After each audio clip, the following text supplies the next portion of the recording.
નમસ્કાર, આપ જોઈ રહ્યા છો મંતવ્ય ન્યૂઝ। હું છું આપની સાથે ભાવિકા। પર્યાવરણ સ્વસ્થ અને સ્વચ્છ રહેશે તો જ આગળના ભવિષ્ય માટે પર્યાવરણની જાળવણી કરી શકીશું અને આગળના ભવિષ્યને આપણે સુધારી શકીશું। મંતવ્ય ન્યૂઝે પહેલ કરી છે કે વૃક્ષારોપણ કરવું જોઈએ, વૃક્ષો વાવવા જોઈએ, પર્યાવરણ સ્વચ્છ રહે, લોકો પણ સ્વચ્છ રહે। पर्यावरणની સ્વચ્છતાને લઈને મંતવ્ય ન્યૂઝ આપને પણ અપીલ કરી રહ્યું છે કે વૃક્ષો આવો। મંતવ્ય ન્યૂઝ 5 જૂનથી જે શરૂઆત કરવા જઈ રહ્યું છે, જે લાંબા સમય સુધી ચાલશે, વૃક્ષારોપણ કરવામાં આવશે। 75 લાખ વૃક્ષારોપણનો એમ લઈને મંતવ્ય ન્યૂઝ આગળ વધી રહ્યું છે। આ સાથે જ સમાચારોની શરૂઆત કરીએ। ભાવનગરની મહારાજા કૃષ્ણકુમારસિંહજી યુનિવર્સિટીનું બીકોમ સેમેસ્ટર 6 નું એકાઉન્ટનું પેપર લીક થયું, જે મામલે પોલીસ ફરિયાદ કરવા યુનિવર્સિટી દ્વારા તાત્કાલિક ધોરણે બંધ બારણે બેઠક બોલાવી પડી હતી। આ બેઠકમાં જવાબદારો સામે પોલીસ ફરિયાદ નોંધવાની પ્રક્રિયા હાથ ધરવામાં આવી, તેમજ જીએલ કાકડિયા કોલેજમાં પરીક્ષા કેન્દ્ર હતું તેને તાત્કાલિક અસરે રદ કરવામાં આવ્યું। આ ઉપરાંત ઇન્ચાર્જ પ્રિન્સિપલ અમિત ગલાણીની શિક્ષક તરીકેની માન્યતા રદ કરવામાં આવશે અને જરૂર પડી તો પરીક્ષા પણ રદ કરવામાં આવશે તેવો નિર્ણય કરાયો।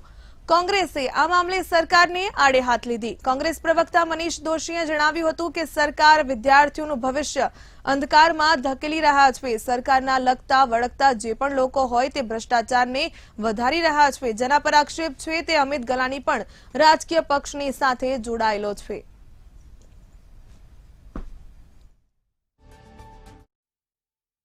તમામમાં પેપર ફૂટવાની ઘટનાને ભાજપે ભ્રષ્ટાચાર સાથે શિષ્ટાચાર બનાવી દીધો છે। શિક્ષણની સતત અધોગતિ અને દર વખતે એક જ વાત કરવાની, ચમરબંધીને છોડવામાં નહીં આવે। પહેલાં તો ભાવનગર યુનિવર્સિટીમાં પેપર લીકની ઘટના જ્યારે સામે આવી, પેપર વાયરલ થયું, ત્યારે દર વખતની જેમ અલગ અલગ પેપરો ફૂટ્યા જે પ્રકારની વાત આવે સામે, એ જ રીતે ઘીસીપીટી કેસેટ વગાડી કે આ પેપર ખરેખર ફૂટ્યું નથી, આમાં કંઈક તપાસ થશે, પાછળથી વાયરલ થયું છે। પણ હકીકત આજે સામે સંપૂર્ણપણે આવી ગઈ છે કે કોમર્સ કોલેજના ઇન્ચાર્જ પ્રિન્સિપાલના મોબાઈલમાંથી આ પેપર વાયરલ થયું હતું। ભાવનગર યુનિવર્સિટીમાં એનએસયુઆઈ દ્વારા સૂત્રોચ્ચાર કરી વિરોધ નોંધાવવામાં આવ્યો। પેપર લીક થવા મામલે એનએસયુઆઈએ યુનિવર્સિટીની બહાર સૂત્રોચ્ચાર કરી ઇન્ચાર્જ પ્રિન્સિપલનું પોસ્ટર સળગાવ્યું હતું।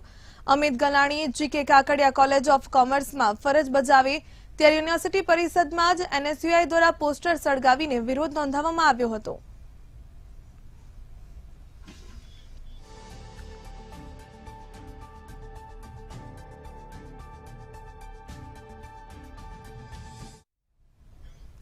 સુરતના કાપોદ્રા વિસ્તારમાં કાર ચાલકે મહિલાને અડફેટે લેતા અકસ્માત સર્જાયો હતો। અકસ્માત સર્જી કાર ચાલક ફરાર થયો હતો। સમગ્ર ઘટનાના સીસીટીવી ફૂટેજ પણ સામે આવ્યા છે। સીસીટીવી ફૂટેજને આધારે પોલીસે સમગ્ર મામલે તપાસ હાથ ધરી। જો કે ગુજરાતમાં હિટ એન્ડ રનના કેસ હવે સતત વધી રહ્યા છે। આ પહેલા પણ અનેક ઘટનાઓ સામે આવી ચૂકી છે। દ્રશ્યો જે સામે આવ્યા છે તે પણ ચકચાર મચાવી રહ્યા છે। દ્રશ્યોમાં સ્પષ્ટ જોઈ શકાય છે કે કઈ રીતે કાર ચાલક અકસ્માત સર્જીને ફરાર થઈ ગયો।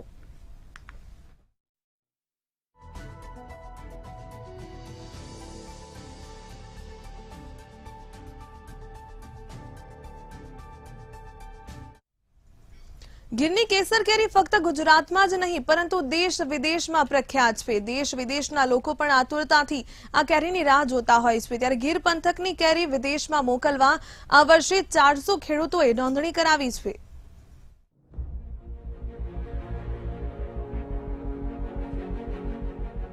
કેરીના રસિયાઓ માટે હવે સારા સમાચાર। ગીરની કેસર કેરીનું બજારોના આગમન, વિદેશમાં પણ કેસર કેરીની બોલબાલા। 400 ખેડૂતોએ વિદેશમાં કેરી મોકલવા નોંધણી કરાવી। ઉનાળાની ઋતુ શરૂ થતાં જ કેરીનું બજારમાં આગમન થતું હોય છે। પ્રથમ તાલાલા ગીરની કેરી બજારમાં આવ્યા બાદ જુદા જુદા પંથકમાંથી કેરીનું વેચાણ શરૂ થાય છે। ત્યારે દર વર્ષે કેરીનું વિદેશમાં નિકાસ કરવામાં આવે છે, જેમાં ગત વર્ષે જૂનાગઢ તેમજ ગીર સોમનાથ પંથકમાંથી 75 મેટ્રિક ટન કેરીની નિકાસ કરવામાં આવી હતી। સમગ્ર ગુજરાત રાજ્યમાંથી 449 મેટ્રિક ટન કેરીની નિકાસ નોંધાવવામાં આવ્યો છે। ફક્ત જૂનાગઢ ગીર સોમનાથમાંથી જ નહીં પરંતુ સુરત, બોમ્બે, વડોદરા, અમદાવાદ જેવા યુનિટ ઉપરથી પણ કેરીનો નિકાસ કરવામાં આવે છે। આપણી સૌરાષ્ટ્રની જે કેસર કેરી છે એની ખાસિયત એ છે કે ફક્ત ગુજરાતમાં જ નહીં પરંતુ સમગ્ર વિશ્વમાં એની ડિમાન્ડ રહેલી છે, એ સૌ આપણે કોઈ જાણીએ છીએ. આપણા અહીંના જે ખંતીલા ખેડૂત મિત્રો છે એના દ્વારા આ વિદેશોમાં પણ નિકાસ કરવામાં આવે છે. હું અહીંના 2 જિલ્લાની વાત કરું અને જુનાગઢ ગીર સોમનાથમાં જે 2 એક્સપોર્ટના યુનિટો આવેલા છે, ગત વર્ષે તેમના દ્વારા 75 મેટ્રિક ટન કેરીનું નિકાસ કરવામાં આવી હતી અને સમગ્ર ગુજરાતની વાત કરું તો 449 મેટ્રિક ટન કેરીની નિકાસ કરવામાં આવેલી હતી. આપણા ખેડૂતો છે ફક્ત જુનાગઢ ગીર સોમનાથના યુનિટમાંથી જ નહીં, પરંતુ સુરત, બોમ્બે, વડોદરા, અમદાવાદ જેવા યુનિટો પરથી પણ નિકાસના વેપારીઓ સાથે સંકળાયેલા છે અને ત્યાંથી પણ નિકાસ કરે છે. કેરીને વિદેશ મોકલવા માટે રજીસ્ટ્રેશન કરાવવું જરૂરી હોય છે, જેમાં APEDA સાઇટ પર રજીસ્ટ્રેશન કરાવવાનું હોય છે, જે બાગાયત વિભાગ દ્વારા પણ રજીસ્ટ્રેશન થતું હોય છે. જ્યારે આ વર્ષે 400 જેટલા ખેડૂતોએ આ સાઇટ મારફત રજીસ્ટ્રેશન કરાવ્યું છે. જો વેપારીઓએ નિકાસ માટે નોંધણી કરાવી હોય તો તેનું લાયસન્સ હોવું પણ જરૂરી છે. સાથે કેરીની ગુણવત્તા પણ ચકાસવામાં આવે છે. સામાન્ય રીતે વિદેશમાં મોકલવા માટે કેરીની ગુણવત્તા એકસરખી અને સારી હોવી જરૂરી છે. ખરાબ અથવા ડાઘવાળી કેરી વિદેશમાં મોકલી શકાતી નથી. અપેડા જે એગ્રીકલ્ચર પ્રોડક્ટનો એક્સપોર્ટ મોનિટરિંગ કરતી સંસ્થા છે તેમાં રજીસ્ટ્રેશન હોવું ફરજિયાત છે, જે બાગાયત વિભાગ દ્વારા ખેડૂતોનું રજીસ્ટ્રેશન કરવામાં આવે છે. આ ચાલુ વર્ષે આપણે કેરી પકવતા 400 ખેડૂતોનું રજીસ્ટ્રેશન વિના મૂલ્યે અપેડામાં કરાવેલું છે મિત્રો. અને ખેડૂત મિત્રો જે કેરીનું ઉત્પાદન લે છે એમના માટે પણ એક ખાસ અગત્યનો સંદેશ કે આ એક્સપોર્ટ જે નિકાસ થાય છે કેરીની, એની ગુણવત્તા ઉપર થોડુંક ધ્યાન આપવું પડે. જે આપણું કુલ ઉત્પાદન છે એની 50 થી 60% કેરી એકદમ પ્રીમિયમ ક્વોલિટીની હોય છે, એક સરખી સાઇઝની, કોઈ પણ ડાઘા ડૂગી ન હોય એવી, અને વજનમાં 250 થી 350 ગ્રામની કેરી જો ખેડૂતો પોતાના ખેતર પર જ અલગ તારવી લે અને પછી માર્કેટમાં મૂકે તો આ કેરીના એને એક્સપોર્ટ થવાના ચાન્સીસ વધી જાય છે અને એને એક્સપોર્ટ રિલેટેડ પ્રીમિયમ ભાવો પણ મળી રહેશે ખેડૂતો.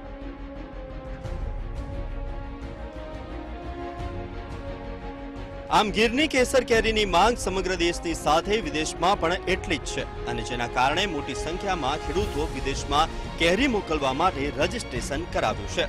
અમ્માર બખાઈ, મંતવ્ય ન્યૂઝ, જુનાગઢ.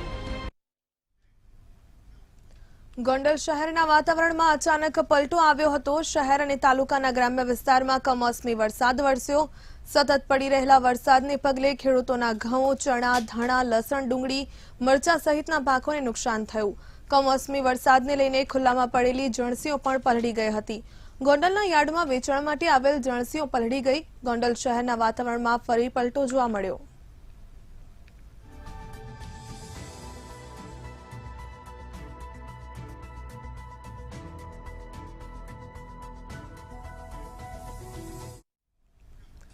સૌરાષ્ટ્રમાં કમોસમી વરસાદને લઈને ખેડૂતોના પાકને ભારે નુકસાન થયું. રાજકોટ જિલ્લાના 5 તાલુકાઓમાં પાકના નુકસાનનો સર્વે હાથ ધરવામાં આવ્યો.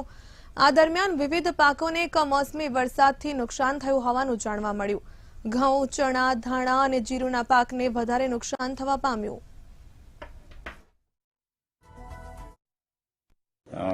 ઘઉં, ચણા, ધાણા અને જીરું પાક હતા. આમ તો જુઓ તો કમોસમી વરસાદ પહેલા 95% હાર્વેસ્ટિંગ એટલે કે કાપણી થઈ ગયેલ હતી. 5% પાક ઊભો હતો. એમાં મહદઅંશે નુકસાની છે. જે ડિટેલ રિપોર્ટ બનાવીએ વિગતવાર ખ્યાલ આવશે કે ક્યાં કેટલી નુકસાની છે ને કોણ ખેડૂત સહાયને પાત્ર છે. રાજકોટના એરપોર્ટ રનવે પર રિક્ષા ઘૂસવાના મામલે રિક્ષા ચાલક દીપલ જેઠવાને જેલ હવાલે કરાયો. ગાંધીગ્રામ પોલીસે આરોપીની તપાસ બાદ જેલ હવાલે કર્યો હતો. એરપોર્ટ ઓથોરિટીની ટીમ દિલ્હીથી રાજકોટ આવી તપાસ બાદ મોટી કાર્યવાહી કરવામાં આવી. દિલ્હી પોલીસે સીસીટીવીના આધારે તપાસ હાથ ધરી છે.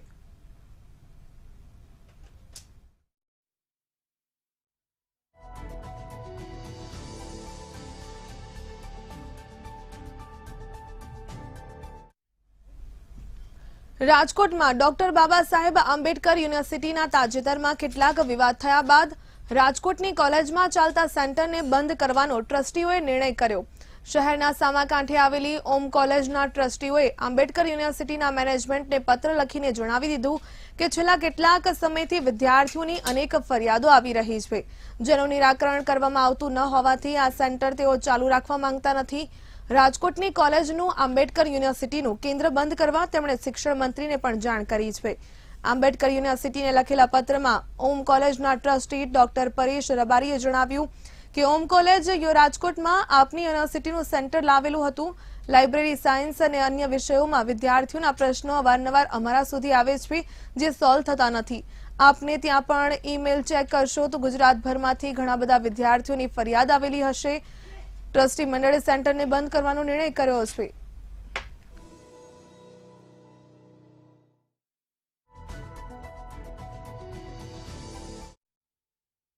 લાગે કે ભવિષ્યમાં અમારા ત્યાં ભણતો વિદ્યાર્થી એ વાત લઈને આવે કે ખરેખર આ સેન્ટર માન્ય ગણાય કે ન ગણાય. આંબેડકર યુનિવર્સિટી પણ જવાબ ન આપી શકે, રાજ્ય સરકાર પણ ન આપી શકે. એવી સ્થિતિમાં અનેક સેન્ટરો વાળાના મનમાં વિધા હતી. મહેસાણામાં અને પાટણમાં તો વિદ્યાર્થીઓએ રેલી પણ કાઢી. આવા પ્રશ્નોને કારણે રાજકોટની એક કોલેજે આ સેન્ટર પરત આપવાનો નિર્ણય કર્યો છે. આંબેડકર યુનિવર્સિટીએ વિશ્વાસ ઉભો કરવો જોઈએ કે એના સેન્ટર ઓથેન્ટિક છે, એના સેન્ટરમાં ભણતા વિદ્યાર્થીને ભવિષ્યમાં નુકસાની નહીં આવે. સુરતના યોગી ચોક વિસ્તારમાં 5 વર્ષનું બાળક મકાન પરથી નીચે પટકાતા મોત નીપજ્યું હતું. શ્રમજીવી પરિવારના બાળકનું મોત નીપજતા પરિવારમાં શોકનું મોજું ફરી વળ્યું. જ્યારે બાળકના મૃતદેહને પોસ્ટમોર્ટમ અર્થે ખસેડવામાં આવ્યો હતો. પોલીસે સમગ્ર મામલે વધુ તપાસ હાથ ધરી છે.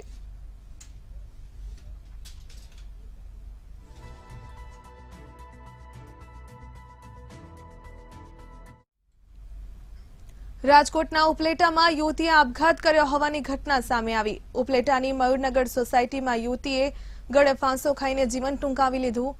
દિવ્યા કરંગિયા નામની 22 વર્ષીય યુવતીએ અગમ્ય કારણોસર ગળે ફાંસો ખાતા પરિવારમાં માતમ છવાયો. યુવતીના મૃતદેહને પીએમ અર્થે હોસ્પિટલ ખસેડી પોલીસે હોસ્પિટલ પહોંચીને આગળની તપાસ હાથ ધરી.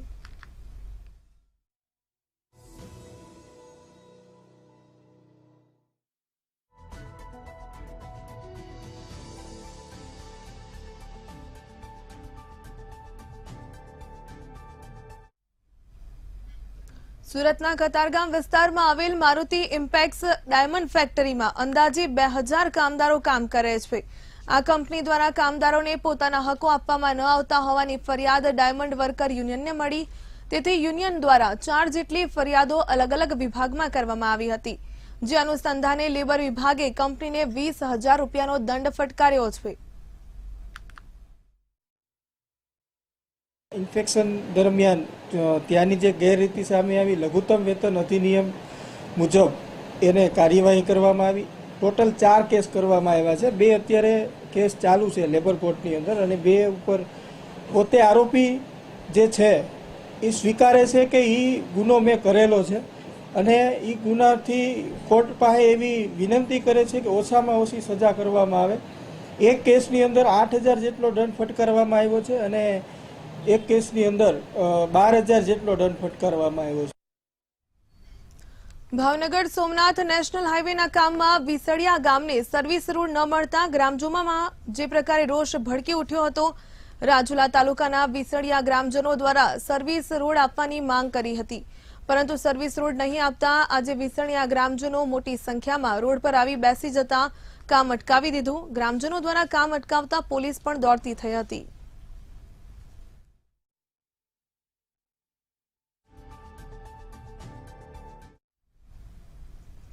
ભાવનગર મહાનગરપાલિકાની નાણાકીય વર્ષ 2023-24ની રિબેટ યોજના શરૂ થઈ ગઈ છે. ત્યારે મોટાભાગના કરદાતા રિબેટ યોજનાનો લાભ લઈ રહ્યા છે. ભાવનગરના વડવા વિસ્તારના સ્થાનિકો ઘરવેરો ભરવા ગયા હતા. ત્યારે તેઓએ જણાવ્યું હતું કે ઘરવેરો અમે ભરીએ છીએ, પરંતુ જે યોગ્ય સુવિધા મળવી જોઈએ તે મહાનગરપાલિકા દ્વારા મળતી નથી. આ વર્ષે ભાવનગર મહાનગરપાલિકા દ્વારા ડ્રેનેજમાં 200 રૂપિયાનો ટેક્સ વધારો ઝીંકવામાં આવ્યો. માંગીએ છીએ કે આ ડેમેજના જે ચાર્જ ભરવાનો આવે છે 200 રૂપિયા એ ખોટી રીતે છે. કારણ કે અમારે તો અહીંયા ગટરું ભરાય જ રહે છે વડવામાં, તો એ કાંઈ હરખું તો થતું નથી. અમારે માણસોને બોલાવીને ખરિયા ઘોંકાવાળાને બોલાવવા પડે છે, તો એ બરોબર ન કહેવાય. કારણ કે એના પૈસા અમે દઈએ તો આમાં તો અમારે આ 200 રૂપિયા ભરવાના જ છે, તો એ શા માટે ભરવા જોઈએ? એટલે આ કાંક ગટરનું સાફ સુફી થવું જોઈએ હરખું. સુભાષનગર હવેચીમાના મંદિરનો જે રોડ છે એ એટલો બધો ખરાબ છે ને કે દરેક ગાડીઓ એમાંથી સ્લીપ થાય છે અને જ્યારે પણ રિપેર કરે છે પણ છતાંય 15 દિવસ ને મહિના દિવસમાં પાછી એની પોઝિશન થાય છે. જો વ્યવસ્થિત અને સારું થાય તો પબ્લિક માટે ખૂબ જ સારું છે. બરાબર ને? બીજું, અમારા ફ્લેટની બાજુમાં આ જે ડ્રેનેજ લાઇટ છે એ ખૂબ જ લીક થાય છે, પાણી સતત ભરાયેલું રહે છે. કેટલી વખત અમે વાત પણ કરી છે, છતાંય આ થતું નથી. રાજકોટમાં રૈયા રોડ પર ફૂડ વિભાગ દ્વારા ચેકિંગ હાથ ધરવામાં આવ્યું હતું. ખાણીપીણીના વેપારીઓ પર મનપાની ટીમ ત્રાટકતા ખાણીપીણીના 20 વેપારીની દુકાનોમાં ચેકિંગ હાથ ધરાયું. રોજ ગુલકંદ, લસ્સી, ઝીણી સેવના નમૂના લેવામાં આવ્યા હતા. બાલાજી ફરસાણ નામની દુકાનોમાંથી તેમજ ગુજરાત બેકરીમાંથી વિવિધ પ્રોડક્ટના નમૂના લેવામાં આવ્યા હતા.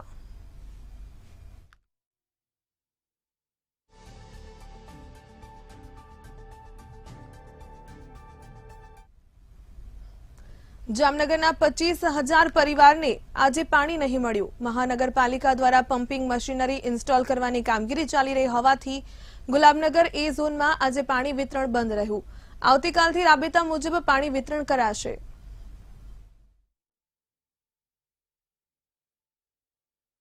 સંપમાં મશીનરી ઇન્સ્ટોલ કરવાની હોય, પેનલને બધું બદલવા માટે ઝોન એનું પાણી વિતરણ બંધ રાખવામાં આવેલ છે. અને ઝોન એમાં ભોયવાડો વિસ્તાર, કુંભારવાડો વિસ્તાર, પટણીવાડ વગેરે વિસ્તાર તેમજ ગુલાબનગરનો વિસ્તાર આવે છે. અને આ બધા વિસ્તારમાં આજનો દિવસ પાણી બંધ રહેશે. આવતીકાલથી રાબેતા મુજબ થશે અને કાલનો જે વારો હશે એ પરમ દિવસે રાબેતા મુજબ વિતરણ કરવામાં આવશે. સુરતમાં સમયસર ટેક્સ ભરી 10% રિબેટનો લાભ લેવામાં ઉત્સાહ બતાવ્યો હતો. 3 દિવસમાં સુરતીઓએ 8 કરોડનો એડવાન્સ પ્રોપર્ટી ટેક્સ ભર્યો. દિવસમાં જે પ્રકારે 11,000 મિલકતદારે 8 કરોડનો ટેક્સ ભરી 80 લાખ બચાવ્યા. નાણાકીય વર્ષ પૂર્ણ થયાના 3 જ દિવસમાં પાલિકાની તિજોરીમાં એડવાન્સ પ્રોપર્ટી ટેક્સ ભરી ગયા હતા. ગત વર્ષે એડવાન્સ પ્રોપર્ટી ટેક્સ પેટે અંદાજે 100 કરોડની આવક પાલિકાને થઈ હતી. એપ્રિલમાં 10% રિબેટ યોજના ઉપરાંત ઓનલાઈન માધ્યમથી પેમેન્ટ કરનારને વધુ 1% રાહત આપવામાં આવશે, જ્યારે મે માસમાં 8% જ રિબેટ અપાઈ છે.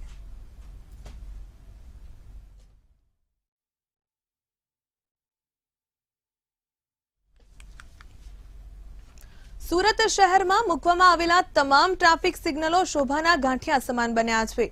એક તરફ શહેર સ્માર્ટ સિટી બનવા તરફ આગળ વધી રહ્યું છે, ત્યારે શહેરના તમામ 4 રસ્તા પર મૂકવામાં આવેલા સિગ્નલો અમુક બંધ હાલતમાં જોવા મળી રહ્યા છે કે પછી તૂટેલી હાલતમાં. ત્યારે વાહન ચાલકો ટ્રાફિક નિયમો કઈ રીતે અમલ કરે તેમાં પણ મૂંઝવણ જોવા મળે. ટ્રાફિક નિયમન માટે માત્ર ટ્રાફિક જવાનો જ સહારો હોય તેવું લાગી રહ્યું છે. ત્યારે મહાનગરપાલિકા દ્વારા નવું ટેન્ડર પાસ કરવામાં આવ્યું, જેમાં 118 જેટલા ટ્રાફિક સિગ્નલનું નવીનીકરણ કરવામાં આવશે. પરંતુ સિગ્નલોનું નવીનીકરણ ક્યારે કરવામાં આવશે તે જોવું રહ્યું. સુરત શહેર હંમેશા ટ્રાફિકથી ધમધમતું સિટી છે અને સુરત શહેરની વાત કરીએ તો સતત સુરત શહેરમાં ટ્રાફિકને કવરેજ કરવા માટે અને કવર કરવા માટે ટ્રાફિક પોલીસે ફાળવવામાં આવ્યા છે. પરંતુ સુરત શહેરના 4 રસ્તા પરના સિગ્નલોની જે દુર્દશા જોઈ શકો છો તે ખૂબ દયનીય છે. સુરત શહેરમાં દરરોજ માટેના હજારો વાહનો પસાર થાય છે. ખાસ કરીને ટ્રાફિક જે પોલીસ જે છે તે પોલીસ પણ તૈનાત કરવામાં આવી છે, પરંતુ જે 4 રસ્તા પડતા હોય છે ને 4 રસ્તા પરના જે સિગ્નલ હોય છે તે સિગ્નલો ખૂબ ખરાબ હાલતમાં છે. કહી શકાય કે જે પ્રકારે માત્ર સુરત શહેરની ટ્રાફિક જે છે તે ટ્રાફિક પોલીસ અંતર્ગત જ રોકાતી હોય અને જતી હોય અને સંચાલન થતું હોય તેવું લાગી રહ્યું છે. કારણ કે જે પ્રકારે ટ્રાફિક સિગ્નલો મૂકવામાં આવ્યા છે તે ટ્રાફિક સિગ્નલો તૂટી ફૂટી ગયા છે. એટલે કહી શકાય કે જે પ્રકારે ટ્રાફિક સિગ્નલો જે છે એ ટ્રાફિક સિગ્નલો બંધ હાલતમાં છે. એટલે ચોક્કસ કહી શકાય કે સુરત શહેરમાં ટ્રાફિકને કાબુ કરવા માટે માત્ર ટ્રાફિક પોલીસ અને ટીઆરબી જવાનો જ સહારો છે. કારણ કે જે પ્રકારે મેગા સિટીની અંદર જે ટ્રાફિક સિગ્નલો દ્વારા જે ટ્રાફિક અંડરકવર કરાતું હોય છે તેને લઈને ક્યાંક ને ક્યાંક સુરત એમાં પાછળ જણાતું હોય તેવું લાગી રહ્યું છે. કારણ કે જે પ્રકારે ટ્રાફિક સિગ્નલો જે છે તે ખૂબ જ તૂટી ફૂટી ગયેલી હાલતમાં છે. સાથે સાથે અમુક સિગ્નલો એવા પણ છે કે જ્યાં મૂકવામાં તો આવ્યા છે પરંતુ સિગ્નલો બંધ હાલતમાં છે, પરંતુ ક્યાંક ને તેમાં પણ અડચણરૂપ થતા અનેક વસ્તુઓ જે આડી આવતી હોય છે, જેના કારણે આ ટ્રાફિક સિગ્નલો જે છે તે દેખાતા નથી અને લોકો જે છે તે ક્યાંક ને ક્યાંક ટ્રાફિક સિગ્નલો ને અવગણના કરતા જોવા મળે છે. પરંતુ અહીંયા તો ઉલટી ગંગા વહેતી એવું લાગી રહ્યું છે. જે પ્રકારે ટ્રાફિક સિગ્નલો હોવા જોઈએ તે ટ્રાફિક સિગ્નલો બંધ હાલતમાં છે. હવે જોવું રહ્યું કે સુરત સુરત શહેરમાં આ ટ્રાફિક સિગ્નલો જે છે તે ક્યારે શરૂ થાય છે અને લોકો આ ટ્રાફિક સિગ્નલોને અનુસરવાનું ક્યારે શરૂ કરે છે? કેમેરામેન કેસી વકાસિયા સાથે દિવ્યેશ પરમાર, મંતવ્ય ન્યૂઝ, સુરત. સુરત શહેરમાં મહાવીર સ્વામીના જન્મ કલ્યાણક દિવસની ભવ્ય રીતે ઉજવણી કરવામાં આવી હતી. જૈન શ્વેતાંબર મૂર્તિ પૂજક યુવા મહાસંઘ દ્વારા આ ઉજવણી કરવામાં આવી અને સુરત શહેરના અલગ અલગ રસ્તા પર લોકોને 1 લાખ લાડુ વિતરણ કરવામાં આવ્યા હતા. આ કાર્યક્રમમાં સુરતના મેયર હિમાલી બોઘાવાલા, ડીસીપી હેતલ પટેલ ઉપરાંત ભારતીય જનતા પાર્ટીના કાર્યકર્તા, સ્થાનિક કોર્પોરેટર અને શ્રી જૈન શ્વેતાંબર મૂર્તિ પૂજક યુવા મહાસંઘના સભ્યો છે તે ઉપસ્થિત રહ્યા.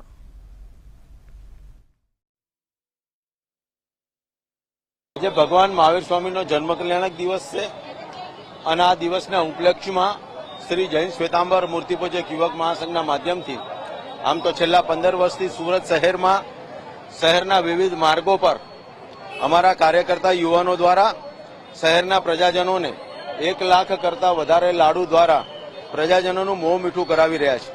એ જ રીતે આજે પણ અહિંસાનો સિદ્ધાંત આપનાર ભગવાન મહાવીર સ્વામીના જન્મ કલ્યાણક દિને લોકોના હૃદયની અંદર અહિંસા પ્રસ્થાપિત થાય અને વિશ્વ શાંતિ વ્યાપે તેવા શુભ હેતુથી આજે શહેરના પ્રજાજનોને શુદ્ધ ઘીના લાડુ દ્વારા મોં મીઠું કરાવવામાં આવી રહ્યું છે. સામાજિક અને સંસ્થાની સાથે જોડાઈને ત્યાંના સ્થાનિક લોકોને અને જે આપણે જોઈ રહ્યા છીએ તમામ લોકોનું આજે મોઢું મીઠું કરીને સાચા અર્થમાં મહાવીર જયંતિ દિનની ઉજવણી કરવામાં આવી છે. આ પ્રસંગે હું નીરવભાઈનો પણ ખૂબ ખૂબ આભાર વ્યક્ત કરું છું. ધન્યવાદ. સાસણના દેવરિયા વિસ્તારની ઘટના સામે આવી છે, જ્યાં જીપ્સીના ટાયરને સિંહણે બચકા ભર્યા હોવાનું સામે આવ્યું. સાસણના દેવળિયા સફારી પાર્કની આ ઘટના સામે આવી. જીપ્સીના ટાયરને સિંહણે બચકા ભર્યા છે. વિગતો જે પ્રમાણે હાલ મળી રહી છે, જીપ્સીમાં પ્રવાસીઓ સવાર હતા ઘણા બધા એ સમયે.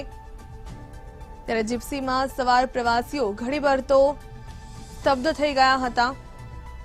પ્રવાસીઓએ આ અદ્ભુત ક્ષણોને કેમેરામાં પણ કંડારી. દ્રશ્ય આપ જોઈ રહ્યા છો. અચાનક જ સિંહણ ત્યાં આવી ચડી હતી. જૂનાગઢના સાસણના દિવાળિયા સફારી પાર્કના આ દ્રશ્યો આપ જોઈ રહ્યા છો. સિંહણ એકાએક આવી ચડી હતી ને તે દરમિયાન જીપ્સીમાં સવાર મુસાફરો છે તે પણ અવાક બની ગયા હતા.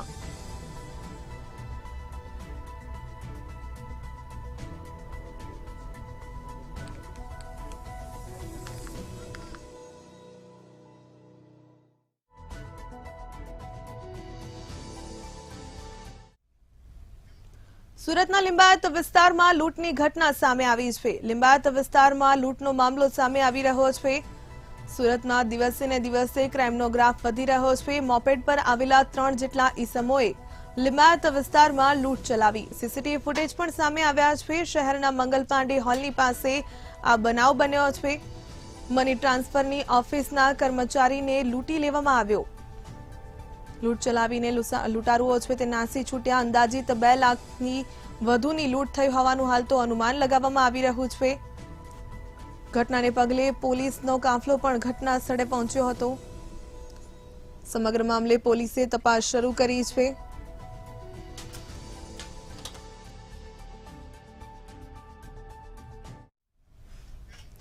મંતવ્ય ન્યૂઝ પરિવારના દરેક સદસ્યો 5 જૂનથી સમગ્ર રાજ્યમાં વૃક્ષારોપણ કરશે. તમે પણ આ મહાઅભિયાનમાં જોડાઓ અને ગુજરાતને હરિયાળું, સ્વચ્છ અને સ્વસ્થ બનાવો. ચલો વૃક્ષ વાવીએ, પર્યાવરણનું જતન કરીએ. તો હાલ બુલેટિનની સમાપ્તિ. મને આપશો રજા. નમસ્કાર.